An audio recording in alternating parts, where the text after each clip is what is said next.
We are live. This is the market update. I am your host, Bill Noble. The primary job of sovereigns is to protect the people. The way sovereigns are going to protect the people is through Bitcoin. Simple.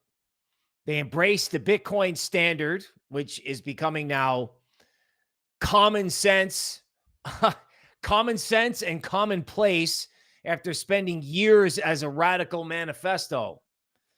Now, euphoria is close at hand, right? I can sense euphoria in Bitcoin. 120K seems locked in unless the events in the tri-state area, I don't know, are a little, sci-fi. I will note that the market does climb the wall of worry. I also think it's becoming obvious that we're witnessing a fiat revaluation at the hands of crypto.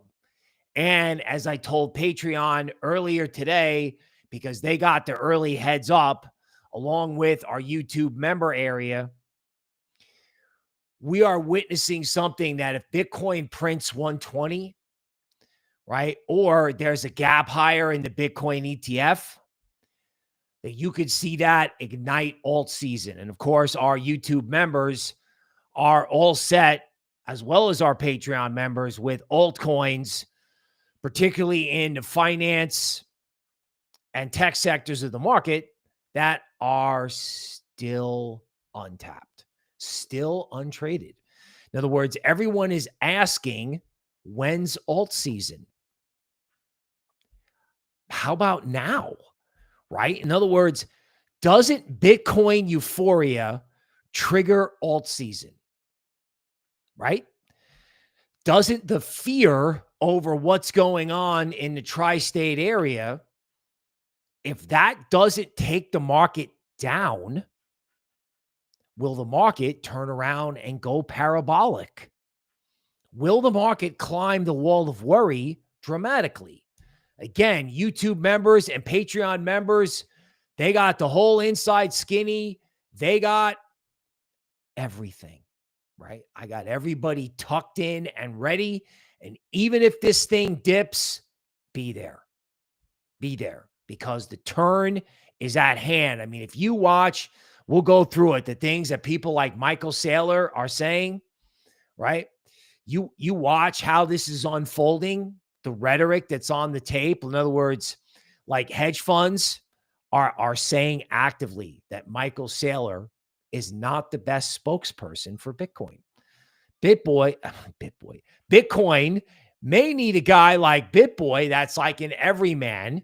Like, I know that there are certain issues, but he, in his day, and even still now, is more relatable to regular people than, say, Saylor, who's super intellectual. Now, that said, Mike is the original legend, right? And he is a legend with crypto people and with institutions, particularly with institutions like the crypto hedge fund community.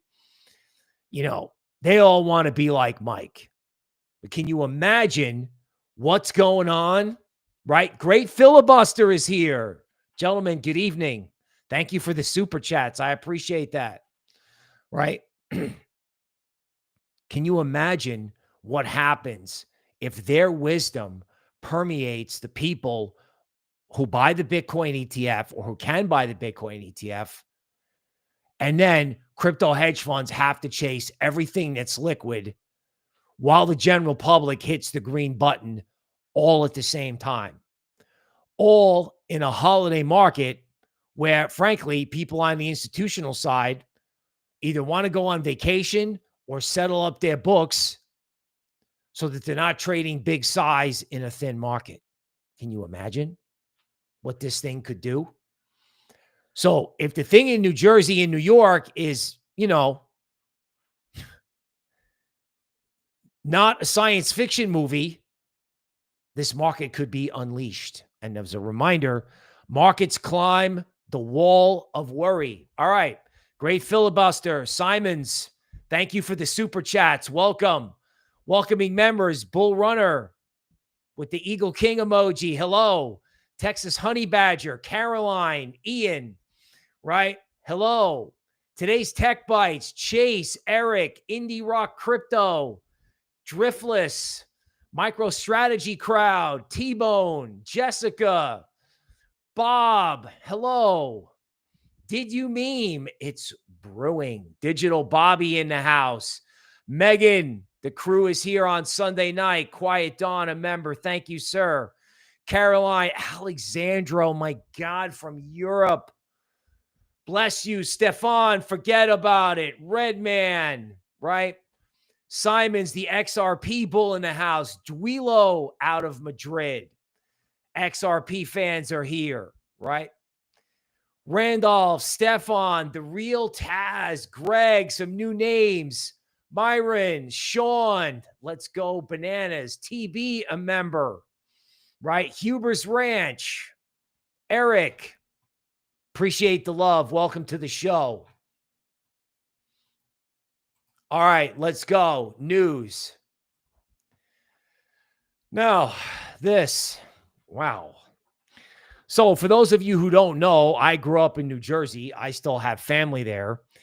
I saw a Facebook post of somebody I went to grammar school with saying that, you know, they have unidentified flying objects above where I grew up.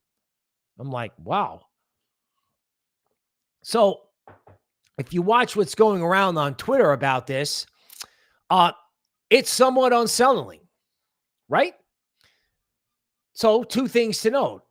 One, the markets climb the wall of worry. So even though fear greed is at 82, okay, this news will likely test the market's nerve, okay? Because whatever's going on here probably is not funny anymore. Now, if it does not affect capital markets, right? In other words, if they try to scare everybody, whoever it is, and it doesn't work, then this thing goes banana. I mean, I think that's the most important point, right? This is an obvious wild card, obviously. But if it doesn't take the market down, right, what's going to happen?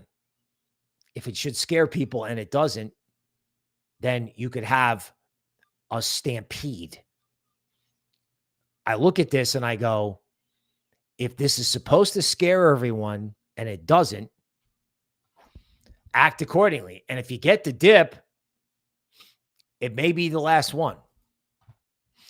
Philly Fed finds U.S. state employment in Q2 was significantly lower than the official figures. Okay, the falsehood is staggering. In Q2, jobs declined while the actual numbers released showed a 1% increase. Why am I telling you this? Because the Fed has to cut rates.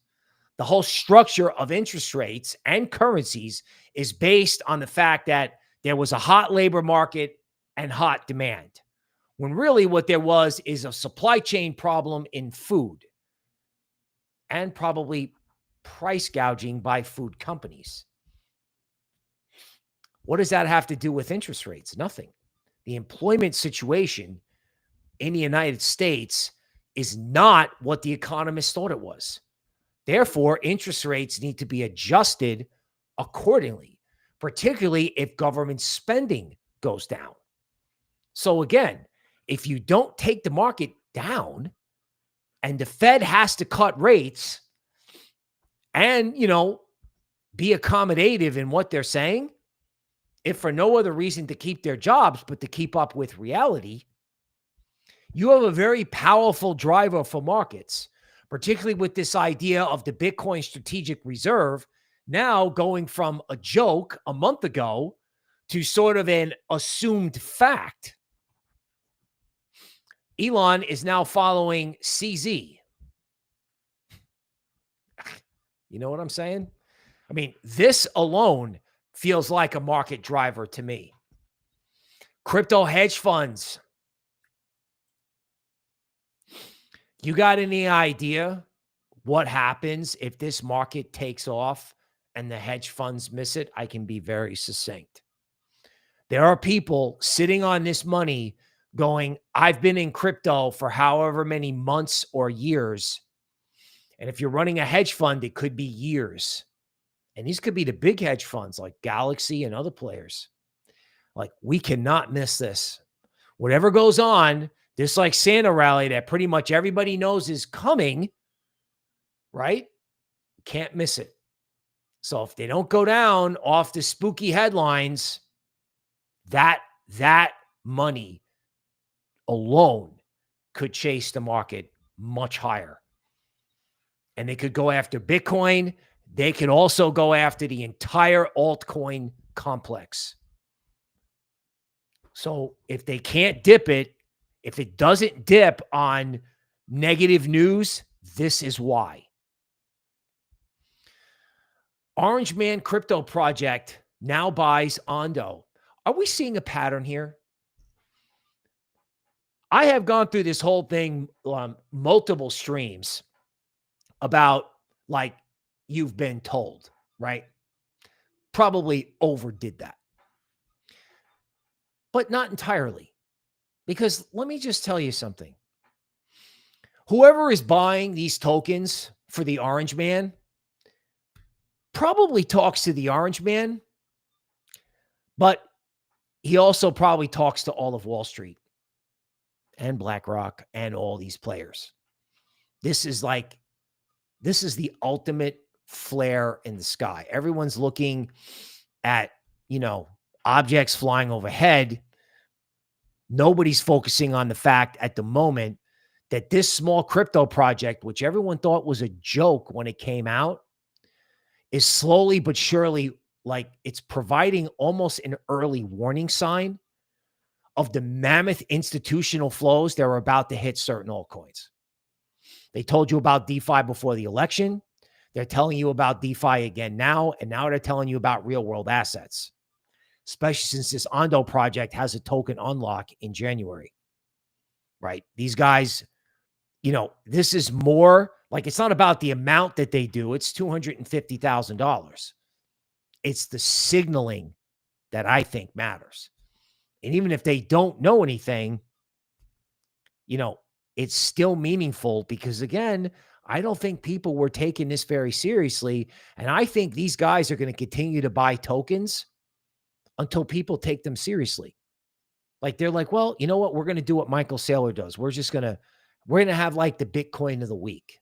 Last week it was Chainlink. This week it's ONDO. And then if ONDO moves, they're just going to keep doing it. You understand what I'm saying? Like, either they have some knowledge, or they're just trying to create a pattern. We buy it. Everyone gets excited. It goes up. And then they wash, rinse, and repeat. This could continue. And again, everyone thought this was a joke, and it's not a joke. You're being told live. Really. Okay. FartCoin flips GOAT. And I was also looking at A16Z coin. That's incredible. Right? Somebody made fun of me for doing this because of what this person looked like.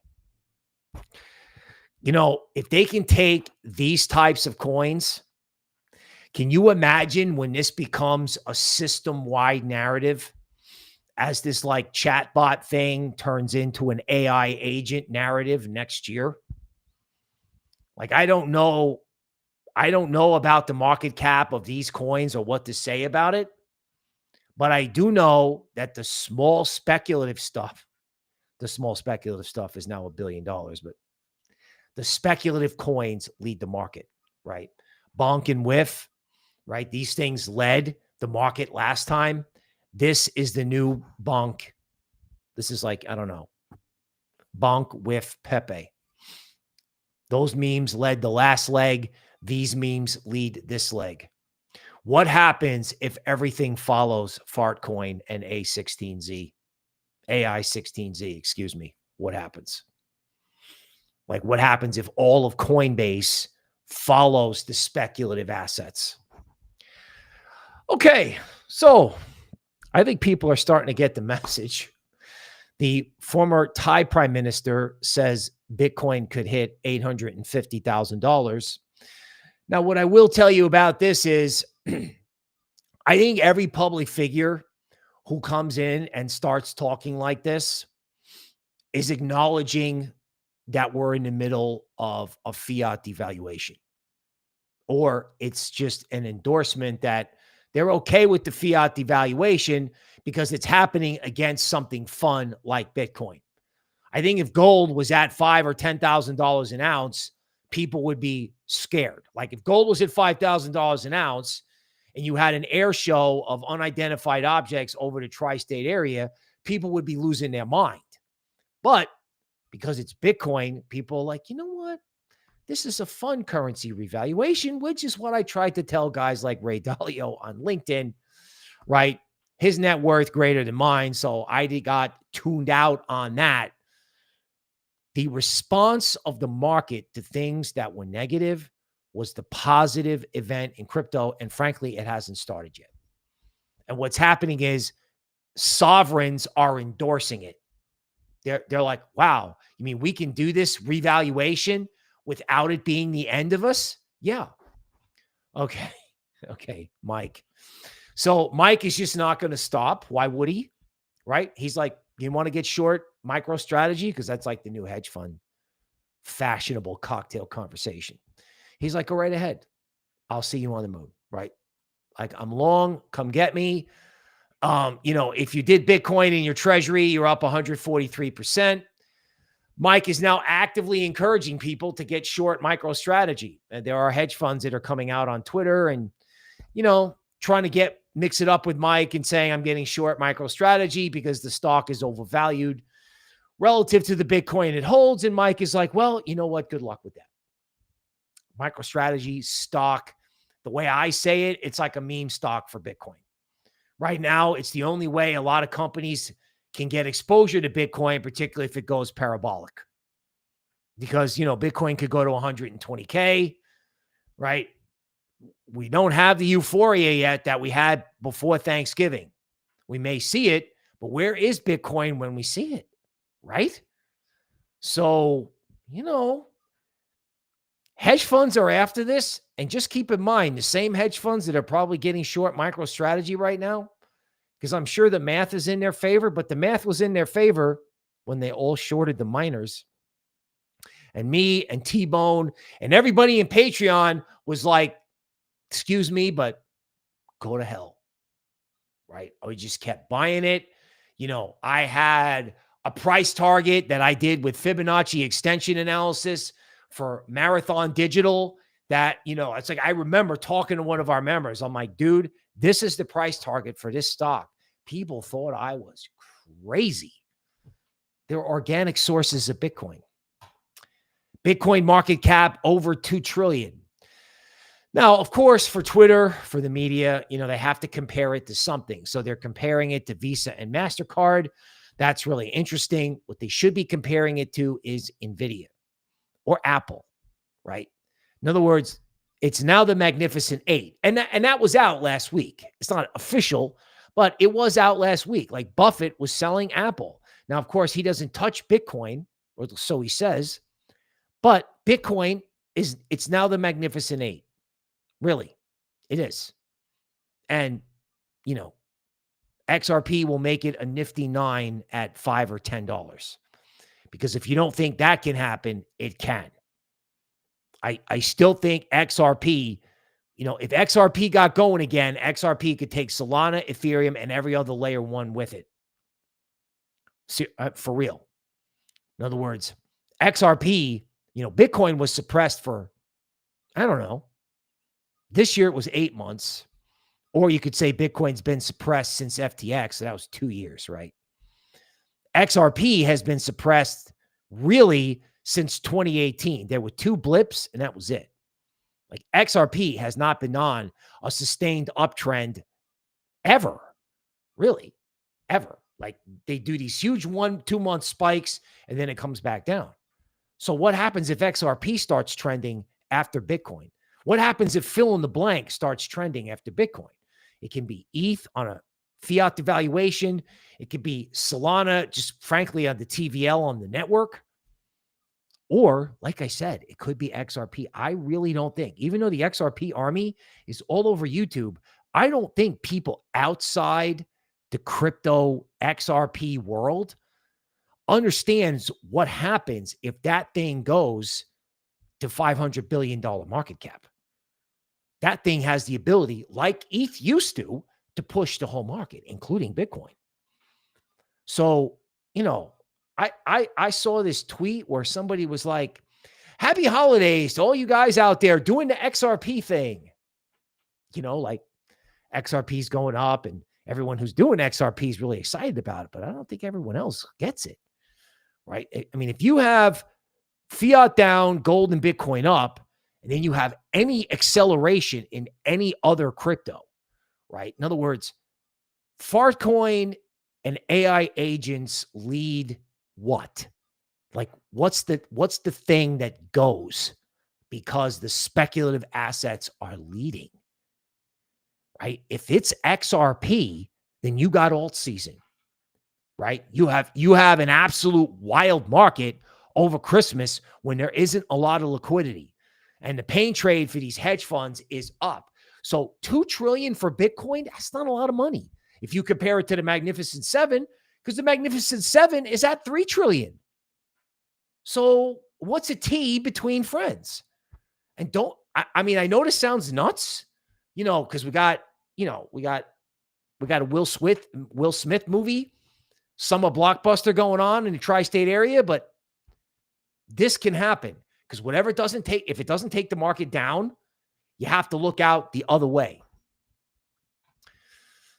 Bitcoin isn't cool new tech. It's an ugly contraption optimized to be neutral, apolitical money. It's not the toy you want. It's the medicine you need. December 5th, 2018, in the absolute abyss of the bear market. So painful. My first job with Charlie Shrem, that November, December period of that year, watching the market go down, that was so bad that people called our research unit and told us how much they loved our work, but they couldn't hang on anymore because they literally lost everything. That's how bad that was at the low. And look at this guy who wrote the Bitcoin Standard, bull posting it at the low. It's easy to bull post it at 100. He bull posted it at the low. Okay. And now he takes a huge victory lap because he wrote the book called The Bitcoin Standard, which basically advocates that you've got to use Bitcoin as a reserve asset because of what's going on with fiat and debt, right? The idea is as old as the hill. And I remember Charlie telling us when we worked there, if you get Bitcoin under 10K, you could be set, right? And it was prophetic. So Mike just letting it rip now, wants Uncle Sugar to liquidate Shiny Rock and get some crypto. So I'm not a big advocate of, selling gold because that is a central bank reserve asset. Let the central banks keep the gold. It goes back a long time. Now, what Uncle Sugar should do is if the government is going to do what they call Treasury QE, of course, Mike can't answer this, but frequently the U.S. government borrows more money than it needs for the specific purpose of like buying its own bonds back to ensure that there's liquidity in the Treasury market. So if they need 2T, they borrow 3T, keep the other T for a rainy day. What should Uncle Sugar do with its rainy day? Well, do Web3 QE. In other words, goose Bitcoin, goose the system, goose the ecosystem to get development. Because we need the economic growth and we're going to need a new system. When you find out what this rally is really all about, like I said, unless we have an alien landing going on, what exactly is going on and why are they trying to distract us? assuming it's not a Will Smith movie, right? What exactly is going on? These go back to the multiple lectures throughout multiple other live streams that I can't possibly put you through about why are we here? Like, why is this happening? Right? It is the primary job of sovereigns to protect the people. If sovereigns decline or can't protect the people from certain things, then you have to be a sovereign individual and protect yourself. Protect your wealth, protect your purchasing power, and of course, do something where you get a currency that reflects the fruits of your labor. What it's your labor? Well, it's what you do at work. So if you go to work and you get dollars and then you convert it into something that works, from a monetary point of view, you're being a sovereign individual. Or if you take some risk and it works out, you should reap the rewards, right? So sovereignty is why we're here. It's really important to remember that, especially if there are red days or days where you sit and you're like, oh, wow, am I going to buy the top? Right? Taking risk, it's not about price. It's not about money, even though it is. It's about sovereignty, your sovereignty. Okay, fear greed at 83. Just high enough to create some discomfort. Like 92, I guess, is extreme. That's what we saw before Thanksgiving. That's 10 points away. They're still hesitating, probably because XRP hasn't gone yet. Bitcoin is growing faster than the internet. I don't think this statistic is going to work because Bitcoin is a new monetary system. I know they want to say Bitcoin is tech. I think you should be comparing what goes on, say, in Bitcoin DeFi. The next stat that matters isn't Bitcoin versus the internet. It's total value locked on Bitcoin in DeFi. I know that's insane. That makes you want to go look up every Bitcoin layer 2. You know who's in the layer 2s? Toby Ward at the start of the year. Been looking at STX, any layer 2 you can get your hands on. Okay. Peter Schiff's advice to Biden, right? So, you know, he's urging Biden to sell all of the crypto that we have before the orange man takes office. So many weird things happening these days, you know. Peter, I don't think we need any more weird stuff. Matter of fact, he should shut up before this whole sell all the gold thing picks up, because I do not think that's a good idea. I don't think it's necessary. Uncle Sugar has plenty of money to buy, I don't know, a trivial amount of Bitcoin relative to Uncle Sugar's overall balance sheet, right? Okay, Orange Man's son declares Bitcoin the future, details tax-free crypto goals. Folks, their popularity is correlated to crypto. Did you see the response that the Orange Man got at the Army-Navy game? Right? I know people overseas may not know what that is, but there's an American football game played between two of the prominent military academies. They're like colleges. So this is an enormous football game because this is truly amateur athletics. These guys have to do military school, military exercise, and football at the same time, right? They showed the Orange Man on TV and he came out onto the field, and I haven't heard the USA chant done like that since 1980, right? It's like, you know, sometimes that cheer, I don't know, can be a little corny. Not this time. Not this time. This time it sounded like when the Olympic hockey team beat the Russians back in the Olympics a long time ago. What's old is new again. These guys mean business, and I have said that. So Google, you know, the screenshot of the next administration on the TV at that football game, and that's kind of all you need to know, really. Bitcoin's potential to 800K tied to the Orange Man's policies. So, All of the analyst community is late to the game here. They're going to start bull posting, and there's going to be a new Bitcoin price target every day, which will probably start influencing retail, right? They have to start saying something that makes retail comfortable paying the six-figure price. Most likely, every analyst on Wall Street is going to have to get close to the $1 million range on the price target. BlackRock hasn't said it yet, but I don't know. If you want people to come in and do the ETF with your investment bank, you're going to have a $1 million price target. Now, this is completely underrated, and I have discussed this. Crypto IPOs could bring back retail. I think one of the things that people in crypto still do not understand is how the MicroStrategy effect can ripple out, literally, right? So first it's MicroStrategy, then it's going to be the miners. That parabolic has not started yet at all, right? Big stock trading funds cannot go into next year without showing that they own crypto equities. It's called window dressing. So they're going to have to take all the winners, MicroStrategy, the Bitcoin miners. They're going to have to take everything that's gone up in crypto. They're going to have to show their investors that they own these stocks as of the end of the year. They're going after all these equities. Then next year, the general public is going to want IPOs, Circle, Kraken, Chainalysis, kind of all this, like, I don't know, like sort of boring companies that they're going to raise money. They're going to do what everyone else is doing. They're going to sell stock to raise money to get bigger.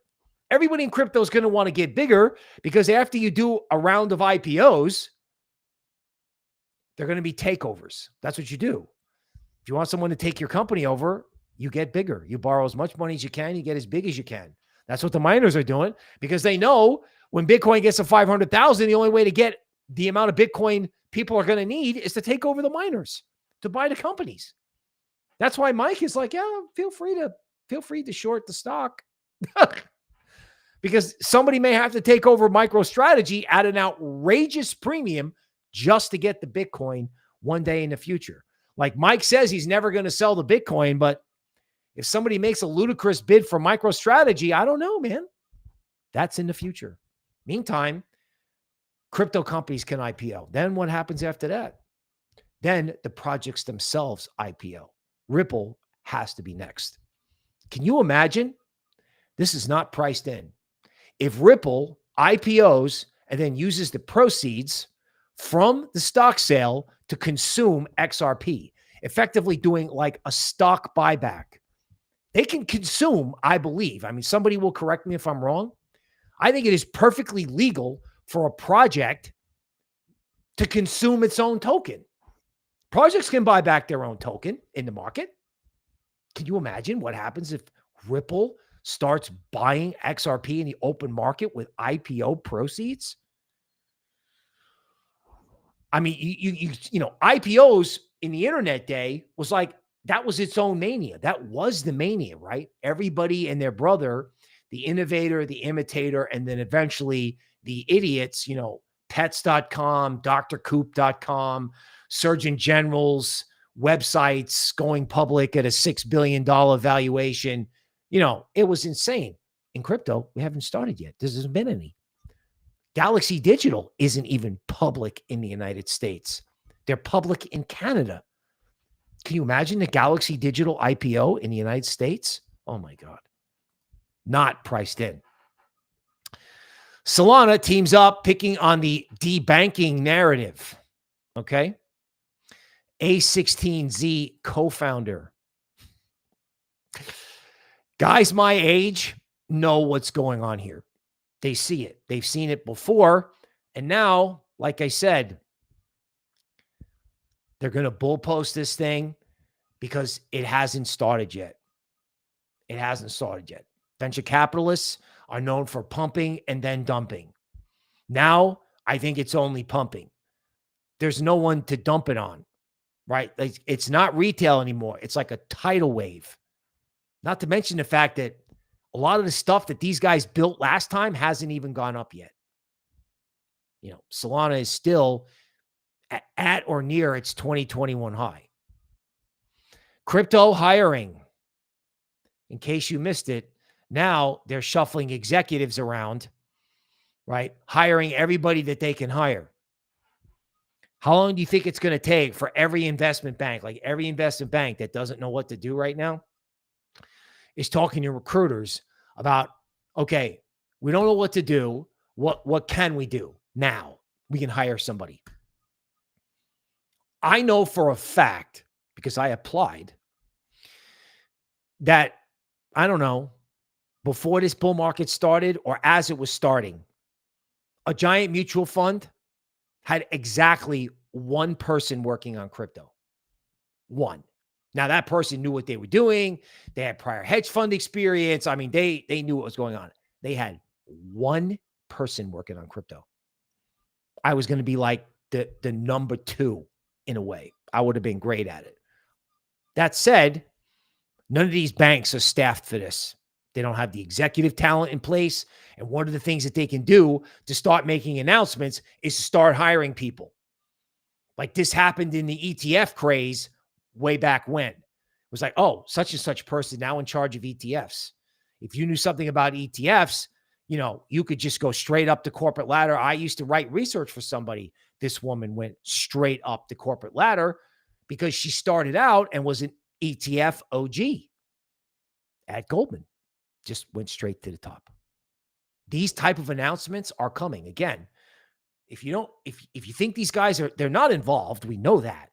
So they have to buy, they have to hire, they have to merger, they have to IPO. I mean, the catalysts that are going to come out of legacy, this is going to go on every single day.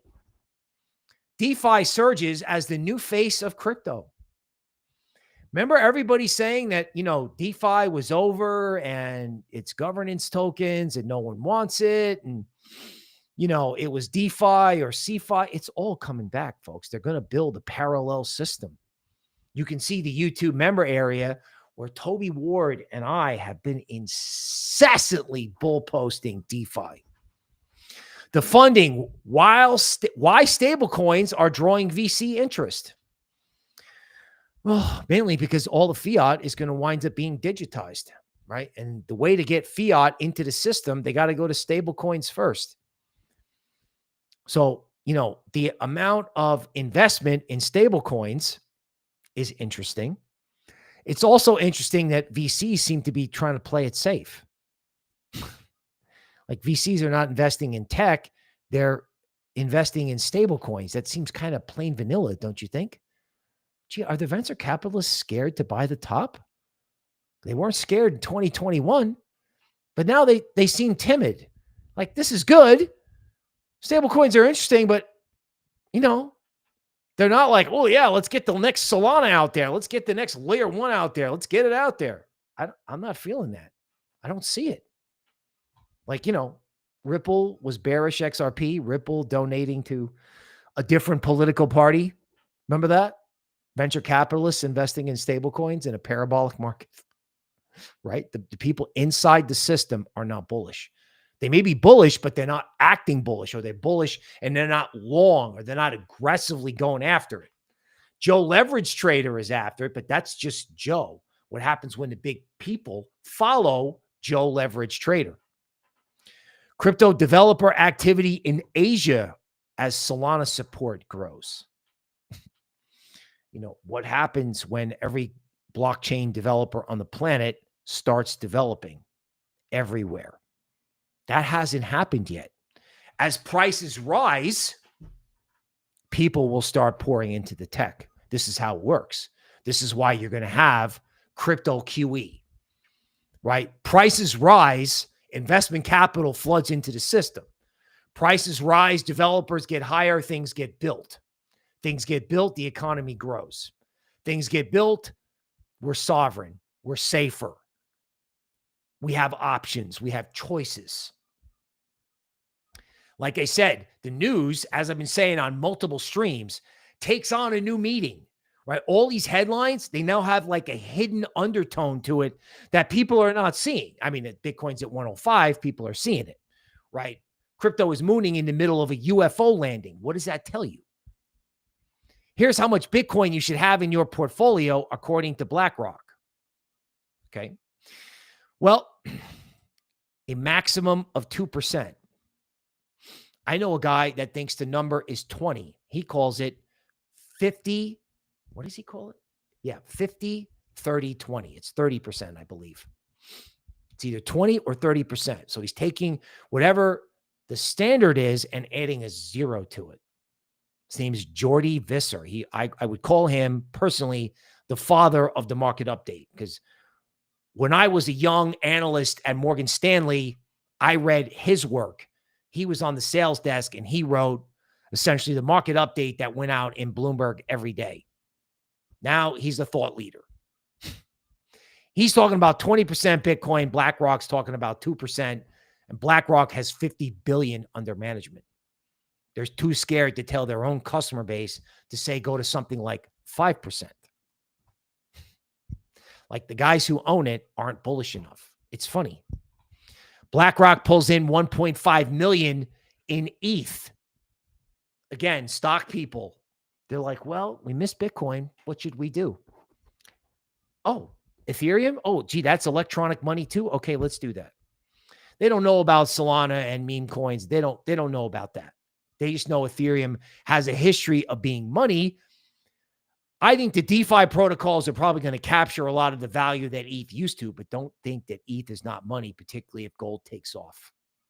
Just saying, if ETH and XRP, if either one of those took off, you have a parabolic. If both of them take off, you have insanity. You have insanity, particularly in a thin holiday market. Like, you may not be watching American football or any type of activity. You know, you may come out of church or a football game or a dinner and look at your phone and it could just go, right? Sometimes I think this thing in New York is about trying to distract people from what could actually go on here in the world of currencies, which crypto is a part of. SUI partners for tokenized assets. Chinese solar material manufacturer. You know, like layer ones, like everyone getting on chain. Basic stuff. Saylor accept Marathon Digital to be the next Bitcoin firm to join the NASDAQ 100. Yeah, and Marathon Digital is a universally hated stock by hedge funds. And Saylor is bull posting it. If the stocks break out, the stocks can create headlines in the legacy world, because the question you should be asking yourself is, what gets people to alt season? Right? That's what people care about. How do we get there? Well, people first have to get comfortable buying Bitcoin over 100. How does that happen? The Bitcoin stocks start mooning, right? The Bitcoin equities complex goes, oh my God, the Bitcoin ETF is at 60. Where's Bitcoin? I don't care. I'm just looking at Bitcoin ETF and all the crypto equities going with it. This is not on, it's on Mike's radar, but of course, no one ever listens to Mike until it's over. We listen to Mike, but I don't think people understand what he's saying, right? Mike could also be saying that he's thinking about buying Marathon. Like what's Mike's next move, right? Like, okay, I borrowed money against my stock. I destroyed the shorts and I borrowed a bunch of money against my stocks and I ramped Bitcoin. What's next? Mergers and acquisitions, right? Is Michael Saylor not telling you that, you know, he might buy a miner? Like, he talked to Microsoft about trying to develop on Bitcoin, and then he probably wants to buy a miner on top of it. So even if Microsoft doesn't join him in building on Bitcoin, someone else will. Someone else will. This is not priced in, by the way. It's not. Because if this all hits at the same time as the Orange Man coming out, all the Orange Man has to do is say Bitcoin or XRP or confirm the strategic reserve, and you could have a lot of wild things going on here. You could. Okay. AI will evolve. AI researchers must find new ways of scaling machine intelligence to overcome limitations. Okay, well, this is good news because, I know they're building chips that allegedly do things that bust Bitcoin. Again, if we got to resort to sci-fi for FUD when, AI has its own growing pains, don't buy into FUD, because if the FUD doesn't work, you could get insanity. Bitcoin hits 106 among hopes of U.S. strategic reserve. One brief point on this: we don't need governments or corporations to pump our bags. I mean, I know that's what you want, but what you want to do is be a sovereign individual. A U.S. strategic Bitcoin reserve is essentially a fun admission that we need to protect the people by developing this crypto ecosystem. They may not see that consciously, but that's what's happening. Ethereum liquid staking surges. I talked about liquid staking. Toby Ward talked about liquid staking, right? About the need to absolutely, don't laugh, use this as a form of leverage in crypto, right? People were going to use liquid staking as a form of leverage, right? As a way to borrow against crypto, to buy things like ETH, Link, AAVE, and projects like that. Like if you're going to get levered, you get levered to buy things that have asymmetric upside that won't go down 60 to 70% in a correction, like a Memecoin. Memecoin is asymmetric upside because it can go up a lot, but you have intense volatility. If people are getting levered, possibly like the Orange Man's DeFi project, they're getting levered to buy those dino cryptos, which could start moving like meme coins. U.S. strategic Bitcoin reserve is now talk of day one. They've talked about it to the point where it has to be day one. If it is, I can already see people talking about selling the fact. I don't know if you should go there. You can get that dip, but that could be a dip everyone eats. Bitcoin may pump and then rotate back. See how everyone's talking about the top?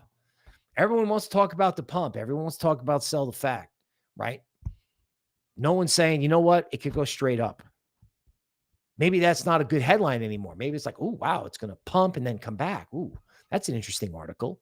No, it's interesting that, if they can't scare you out of your position, it could go straight up. That's what they should be writing about. Okay. French Hill to lead powerful congressional panel. Okay. Ether volume overshadows Bitcoin as hyperliquid platform activity hits $500 billion. Polygon DAO. Does anybody remember that? Polygon, Matic, layer 2s. Layer 2s are not on anybody's radar in terms of what those things are capable of doing, and nothing has happened on base. Okay. Larger cohorts than the US ETF or MicroStrategy are dictating Bitcoin price. Okay. Since September's, long-term holders are actually selling. Right? Everyone's getting off the train. People are taking profits. If they have to pay bills, I understand it.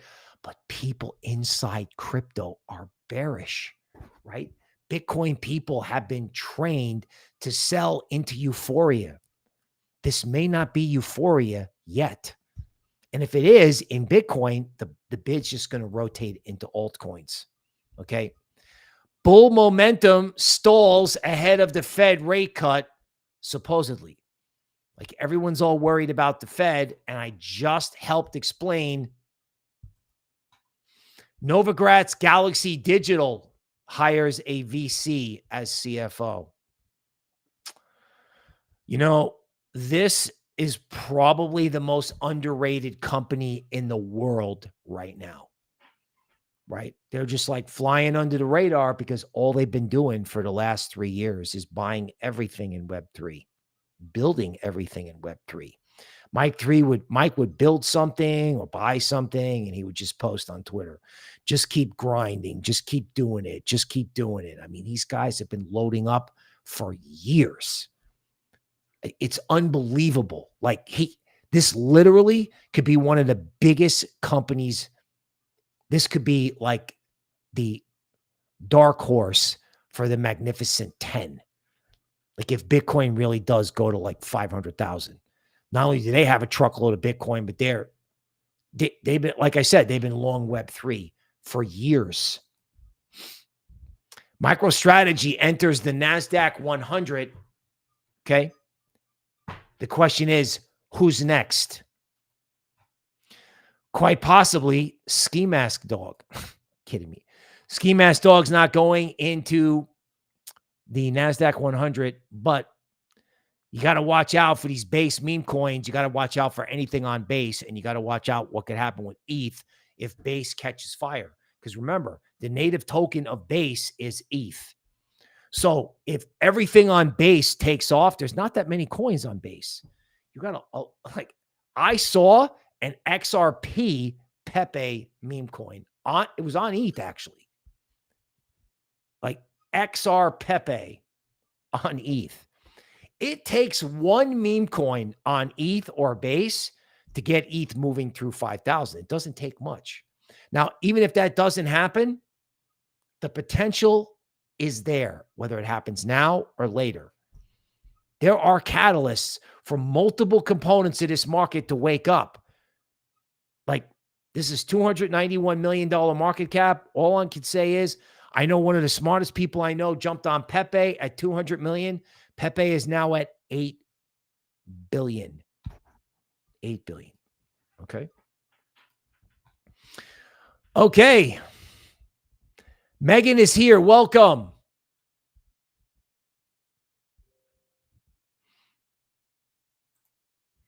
VIP. Oh my God. Big Rich. DGen Play. LCX. By the way, it's a good time to thank all of our members. I don't mind telling you that, you know, our members are printing. And Toby Ward is the best sector analyst in all of crypto. You don't believe me? Well, my sector analyst against your sector analyst, not in the ring, on TV. Anytime, any place, anywhere. Masari, anybody who wants to come get some can come get some. Right? Period. For real. Members know what I'm talking about. Right? Like our sector work is second to none. YouTube member area, $49. And if you don't have that, if you're in a far off place, we have $4 membership where you can get the coolest XRP emojis you've ever seen, including the Eagle King and Toby Ward emoji. So Big Rich, who did nothing but actually lead the Patreon group in encouraging them to DCA during the bear market, which he should be commended for. Because it's easy when negativity is spreading, he spread positivity. Seriously. That's the quality of the community that I got going on, both in the YouTube member area and in the Patreon group where they talk to each other, for goodness sake. And they talk to each other on the stream. So if you need a roadmap in crypto, subscribe to the channel. Big Rich LCX. So you have a square consolidation just underneath resistance on a 2-day chart. And would you look how they just gave up on this thing? That wasn't that long ago. That was the summer. And now it's breaking out and money flow, I don't know. It hasn't really started to come in yet. And as I've been telling people, I don't know. Like there's huge parts of the market that people have not figured out yet. They're still giving you dips. They're giving you a dip as I'm talking, right? They're giving you a dip as I'm talking. Like Arrow is down, ETH is down, Solana is down. You know, like look at an 89-minute chart just briefly, right? What exactly has Solana done here? Solana hasn't done anything. right? Like if you go to like, I don't know, if you go to like a 4-hour chart of XRP, like what exactly has gone on here? Nothing. Now, you're like, well, Bill, that's boring. That doesn't make for exciting TV. Yeah, man. But this is when it pays to pay attention. Like over the summer, Toby will tell you, we made a strategic decision to bull post the entire summer. We were like, you know what? There's no way we're going to go, well, we're long-term bullish, but we're going to get tactically bearish because blah, blah, blah, blah. We said, we're not doing it. And I have people throwing eggs at me like, you know what, dude, you know, you're an idiot. Everybody who's getting short is getting a whole bunch of Twitter followers. We just said, you know what? We're not doing that. We're going to sit here and we're going to tell people, she told people, it's like shop, shop, shop, shop. And I sat on the bench and did 6th Street Crypto for Patreon and just pounded the table all summer. Why? Because the market sucked. It sucked. And people needed that support to know that we were on the verge of something big. Now, when you look at XRP, the same thing is happening. Now, it doesn't go down, but this type of square price action, like this is like a stair step. It's like up, sit, and then when it goes, it's just gonna go, right? 4-hour chart of SUI, it hits $5 and then everyone's afraid of $5 and it comes off. But this is an organic dip point on say a tactical chart. Now, let's look at the Bitcoin ETF because this matters, right? So this is the daily chart of the Bitcoin ETF. Everybody went home on Thursday going, well, you notice the 13 top signal. Everyone knows it's there. Legacy Day, look at these things. So Bitcoin didn't do much, hung out. It hasn't gone anywhere, but you know, I don't think anybody was in a big hurry to buy the Bitcoin ETF with this signal and Bitcoin over 100K. I wouldn't have been. I would have been like, well, maybe let's go home and have a chill weekend. Maybe this thing will come off on Monday. Then you go to the weekly chart. So this is the first part of a trend. This is the pause that refreshes. This week that just closed 4 hours ago or closed Friday, excuse me. So if this thing starts to go up, you can have 8 more up weeks. That's 2 months. So everybody went home Friday thinking they didn't need to be long the Bitcoin ETF for legitimate reasons, right? You know, UFOs, 13 top. Then guess what? Boom. This could happen. Like if bad news doesn't take the market down, you could have a buying panic. You could also have a dip, which is easy. I think the buying panic is what's hard, particularly with hedge funds sitting on billions of dollars, right? Like billions. Okay, member requests coming in.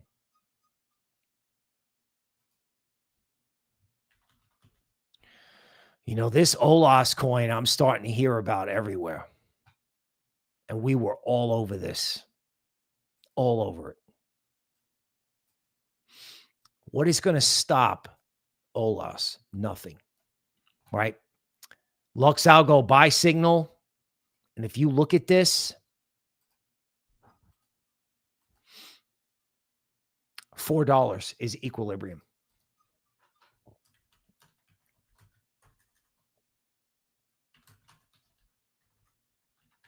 Okay.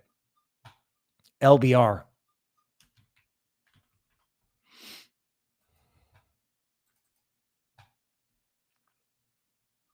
Libra Finance, DeFi.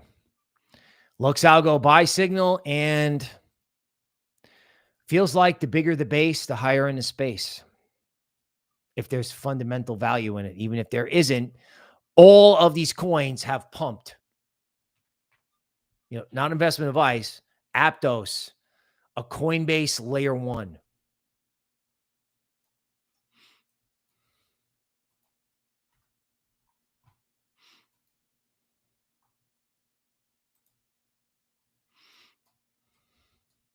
Squiggle technicals, right?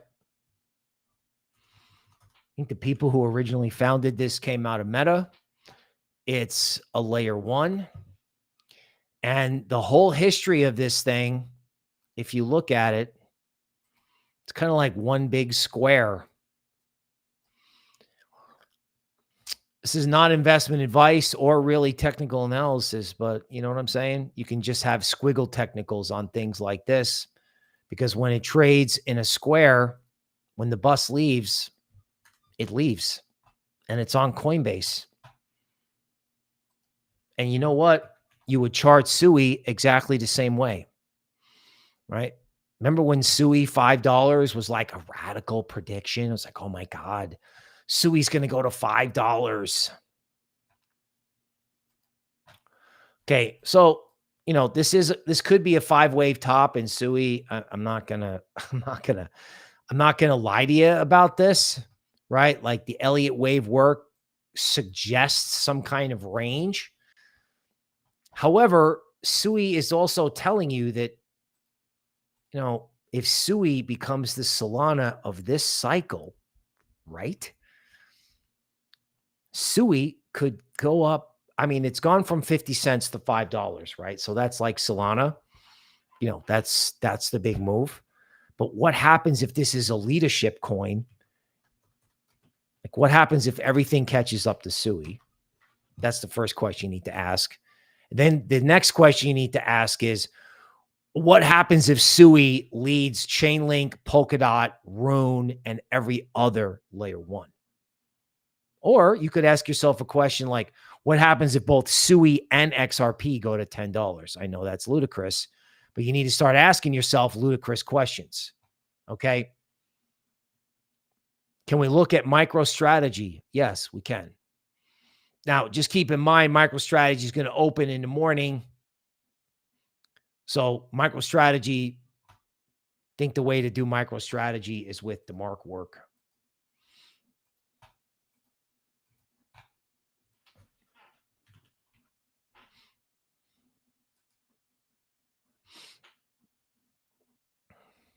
Okay.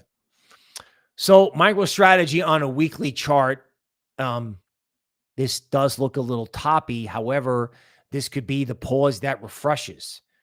Like it could top, but this could again also be just simply a pause. Now, if you look at a daily chart of MicroStrategy, this was the topping signal and it hasn't done anything. If MicroStrategy does go down, the downside risk is 287. Okay. If they try to hit it, I don't know. Okay. All right. And here we go. So Saylor Tracker is missing a green dot, meaning Michael Saylor is going to buy Bitcoin tomorrow morning. If the market does not go down, you do have to be careful, of the fact that MicroStrategy is well supported. So if everything kind of gives out, the downside risk is 287. Okay. If this is not a top, I don't know where resistance is, but I guess it can go back and test this wick. So downside is 300. Upside is until hedge funds capitulate and like it. Okay. All right, people. That's it for your late Sunday night live stream. Please don't forget to like the stream on the way out. Please don't forget to become a YouTube member. Patreon has got picks for members, as well as the Patreon store, and the YouTube area is locked and loaded for the Santa rally that begins as soon as the Will Smith sci-fi movie ends. We will see you next week.